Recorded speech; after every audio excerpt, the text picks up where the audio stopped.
On est quelqu'un d'incompétent.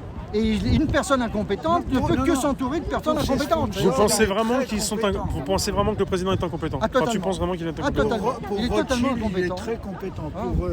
Oui, enfin, Ça dépend pour qui alors. Ça dépend pour qui alors. Il est compétent ou pas compétent. Ça bien dépend. sûr. Et pour ceux qui l'ont mis en place, il est compétent pour Il vous. fait plus que le boulot, sinon il l'aurait dégagé. Ils en ont d'autres. La preuve, il suffit de voir ce qu'il a déjà fait comme casse sociale. Votre prénom, monsieur? Bruno. Bruno, vous vous sentez concerné par les Gilets jaunes, par l'action concerné, Monsieur Brouzard? Non, bien sûr, ouais. Tout est touché par l'activité actuelle de ce cher Macron. Et vous Macron avez, et Macron, vous avez la, Merkel et Macron. vous avez la pêche morale, je sais pas, j'ai l'impression, dans votre famille. Déjà tout petit, je l'avais. C'est pas Macron qui va me démontrer. monsieur est mathématicien. Hein. Ah oui. Et vos proches, eux, ça va bien ou parce que souvent on parle des proches, de ceux qui comprennent pas. Vont bien, mes petits-enfants vont bien, touchons du bois, vous n'en avez pas sur vous.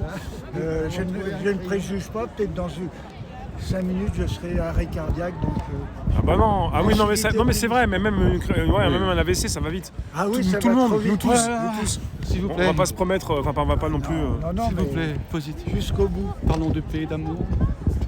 C'est important aussi pour vous de venir, excusez-moi. Oui, écoutez, ne serait-ce que pour parler avec des gens comme vous, d'autres amis, puis pour prendre l'air. Mais vous avez reçu l'information sur internet, vous vous mettez au courant sur ce qui se passe. C'est un copain qui me l'a.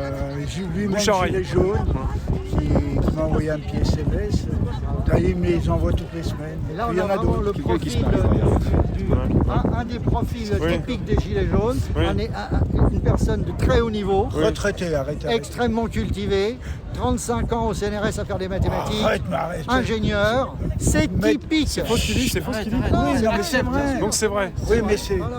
Non, mais ça, c'est vraiment- la culture c'est intéressant, on en veut nous, monsieur. Pardon. Moi je veux bien de la culture, je veux bien. C'est quelque chose qui va pas vous démunir, mais moi je veux bien. Vous me dites, alors, puissiez me dire des choses. Parlons du réchauffement climatique et de cette escroquerie monstrueuse. Oh non. L'urgence. Moi j'ai un titre d'un livre, j'ai commencé à lire, mais c'est l'urgence climatique est un leurre. Oui, L'urgence. c'est pas Gervais, le physicien de Tours. Je sais plus, mais on peut dire que l'urgence, Si, c'est si. pas l'urgence pour l'instant. Non, parce Vous que êtes d'accord? concrètement, depuis les 2 confinements mondiaux, le taux de CO2 continue à augmenter. Ah oui, parce qu'on a eu, Paris par exemple, bien confiné le premier, un peu moins maintenant. Et on a aussi parlé de la Chine. Non, Où ça, c'est- il y a beaucoup oui. moins d'avions. Or, les avions, c'est à peu près un tiers de la production de CO2. Ça continue à augmenter. Ça prouve Et quelque alors, chose, attendez. oui. Un laboratoire anglais dirigé par une chercheuse russe, excusez-moi, du soviétique, spécialiste du soleil et du système dipolaire du soleil et des tâches du soleil, nous annonce que nous rentrons dans une période de plusieurs dizaines d'années froide. C'est une annonce. Mais moi j'attends, si vous voulez, en ce qui concerne le réchauffement climatique, une présentation axiomatique comme quoi nous maîtrisons vraiment la climatologie au point que nous sommes capables de faire des prédictions plausibles. Meilleur qu'en météo, parce que la météo, la barre des 7 jours, après, on est dans les choux. Oui. Donc j'attends de voir ça, mais on me la présente, je change d'avis. Je l'étudie, je vois si je suis convaincu. Mais l'oreille, je n'ai pas été vraiment convaincu. Merci.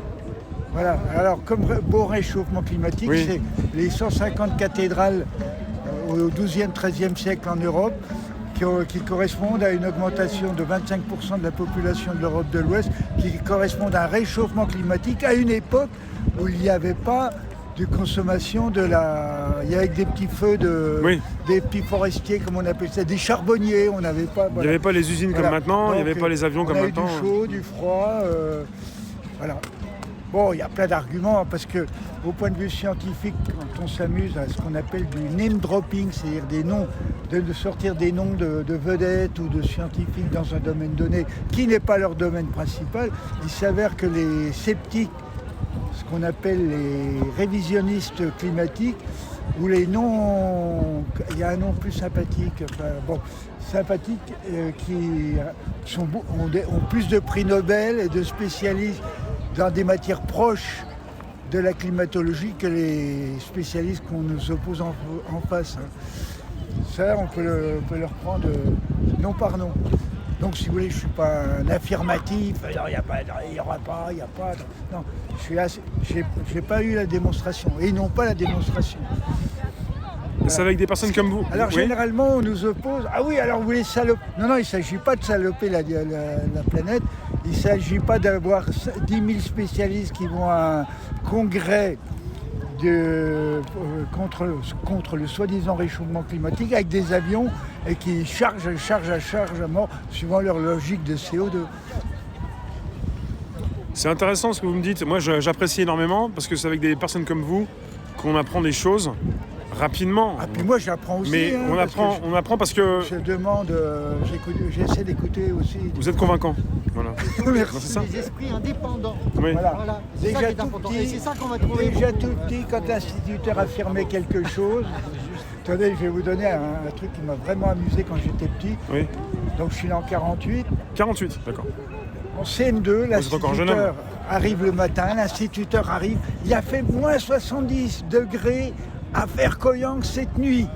Et je me rappelle, j'ai levé le doigt, je me suis levé, j'ai dit, ça prouve au mieux que les soviétiques sont capables de faire des thermomètres qui descendent à moins 70 degrés. Parce que dans son esprit, c'était une preuve de la supériorité du système soviétique. Et là, le réflexe, je me dis, mais c'est bien, ils doivent se cailler.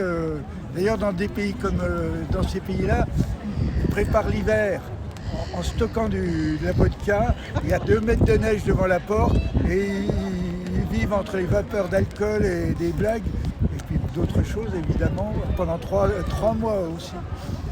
Et d'ailleurs, vous demanderez à un Russe qui vit en Sibérie, il vous dit à Rouen, le froid est plus dur à supporter parce qu'il est très humide. L'humidité, ça, oui, c'est ça. Alors dernièrement, ils nous ont expliqué qu'il avait fait 40 degrés à Irkoutsk, mais c'était pas extraordinaire parce que justement c'est ce qu'on appelle du super climat continental, c'est-à-dire très chaud en été et très froid en hiver.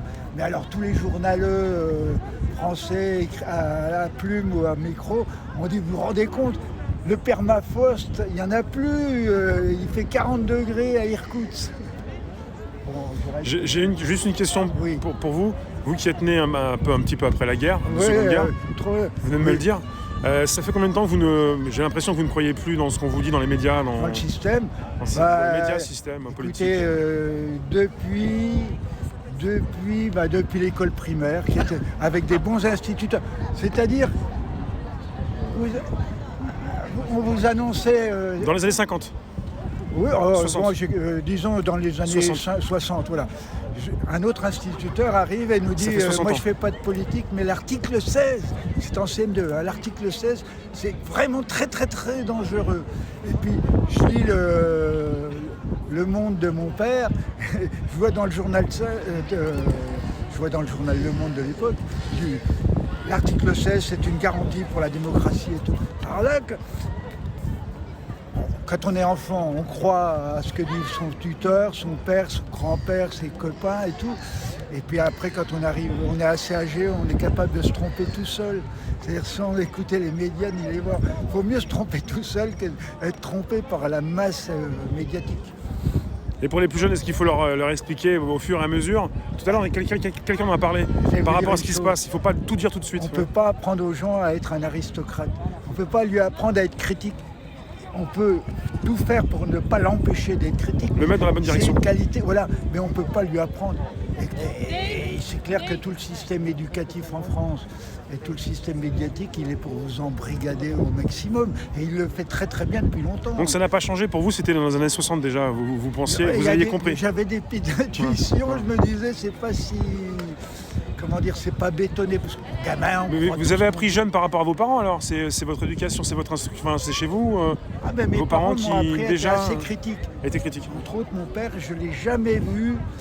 Il avait des opinions, mais il ne trahissait jamais, et il ne relatait pas les opinions opposées, et il ne gonflait pas en disant ça va super marcher et tout.